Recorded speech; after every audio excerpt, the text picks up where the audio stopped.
12वीं बड़े ध्यान से समझना, उसको तरीके से सिलसिलेवार समझाऊंगा। 12वीं की मार्कशीट में आपको मार्क्स कैसे दिखेंगे, how I will tell you. सबसे पहले तो देखो आपको क्या होगा, वो क्या करेंगे, सबसे पहले तो देखो जरा समझो, आपके ना 10th के जो मार्क्स हैं, 10th के जो भी मार्क्स हैं, जो टॉप 3 मार्क्स हैं, देखो आपके 10th की मार्कशीट आप निकाल लेना, ठीक है। और आपको उसमें टॉप 3 मार्क्स, जैसे मान लो लैंग्वेज 1 में आपके 70 मार्क्स आए हैं, लैंग्वेज 2 में 65 आए हैं, साइंस में 80 आए हैं, मैथ्स में 60 आए हैं, सोशल स्टडी में 65 आए हैं। तो इनके जो टॉप मार्क्स कौन से हैं जरा देखो, एक तो 80 टॉप 3, एक तो 80 है, 70 है और 65 है, सबको जोड़ेंगे तो 70 + 80 + 65 जोड़ लिया 215, और एवरेज निकालनी है, 3 से डिवाइड करोगे तो कितना आ रहा है 21.5। तो 10वीं के आपके जो टॉप 3 मार्क्स आए हैं, 10वीं क्लास में मार्कशीट में टॉप 3 मार्क्स आए हैं, वो लेंगे, उनका एवरेज निकालेंगे, एवरेज कितना आ रहा है 21.5, ये जोड़ेंगे, ठीक है। रुको, अब ये 21 टॉप 3 मार्क्स जो एवरेज निकल के आ रहा है उसका 30% लेना है, कंपोनेंट कितना है उसका 30%, तो वो आपकी मार्कशीट में जुड़ेगा। आ रहा है आपको समझ में? तो सिंपल है, अपनी मार्कशीट ले लो, टॉप 3 जिसमें आपके मार्क्स आए हैं उनकी एवरेज निकाल लो, उसका 30% मार्क्स आपको जुड़ेंगे, ठीक है। तो जरा आप चेक कर लो, मतलब इसका ये जो है ना 30% ऑफ 3 हाईएस्ट, समझ में आ गया? ये कंपोनेंट एवरेज निकाला आपने, यही आपके on an average marks 10th class के आपकी मार्कशीट में जुड़ के आएंगे। तरीका बता रहा हूं आपको। तो क्या किया जरा देखो, इन्होंने सिंपल एक काम किया, आपके जो ऑन एन एवरेज निकल के आ रहा था 21.5, ये आपका जुड़ गया, क्लास 10th का आपका जुड़ गया 21.5, 21.5, 21.5, ठीक है। अब फिर आप क्लास 11th पर जाओगे, क्लास 11th की आपके मार्कशीट में भी मार्क्स जुड़ के आएंगे। कैसे? मतलब ये अभी तो 80 की कैलकुलेशन हो रही है, 100 मार्क के आपके 12th में पेपर होते हैं, 20 मार्क आपके स्कूल वाले देंगे, 80 मार्क आपको कैसे मिलेंगे? 10वीं क्लास की 3 टॉप एवरेज वो निकाल के जुड़ गई। आप 11th क्लास पर आ जाओ, 11th क्लास के आपके मार्क्स कैसे आए थे?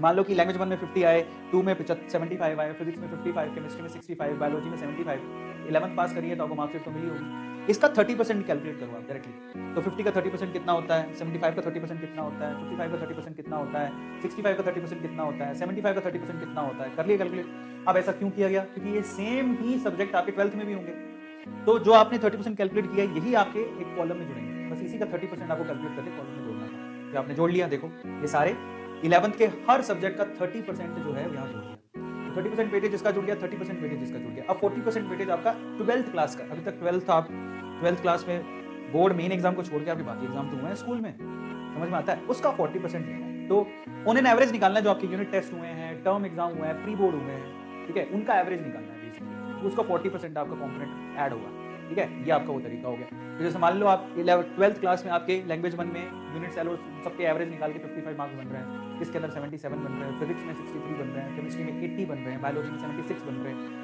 अब ये जितने भी मार्क्स उसका 40% लेना है, 30 नहीं 40%, ये 40% है, ध्यान रखना, दिस इज 40%, करेक्शन कर देता हूँ। तो 12th में जितने भी आपका हुआ है उसका 40% कैलकुलेट करना है, ठीक है। तो 55 का 40% कितना होता है, 77 का 40% कितना होता है, सबका 40% निकाल लिया, ये जुड़ेगा।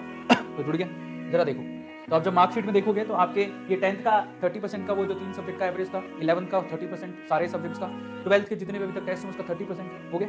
अब सबको जोड़ो, इनको जोड़ो, कितना आ रहा है 59, इसको जोड़ो कितना आ रहा है 75, जोड़ते जाओ 63, 73, 75, ये कितने में से? 80 में से। ये आपको कहाँ से मिले हैं? ये आपको स्कूल से मिलेंगे, आपको प्रैक्टिकल से, या स्कूल में, स्कूल के भी हाथ में 20 नंबर होते हैं ना, तो ये वो नंबर है आपके, एक टेस्ट होगा जो भी हुआ है आपका, ठीक है, उसमें जो भी आपके नंबर आए हैं वो मतलब स्कूल से जो 20 मार्क का जाता है वो वाला सीन। तो आप सबको जोड़ दो, 59 + 19 78, 75 पर 18 93, इस तरह से सबको जोड़ दिया, ये आपके फाइनल मार्क्स हैं।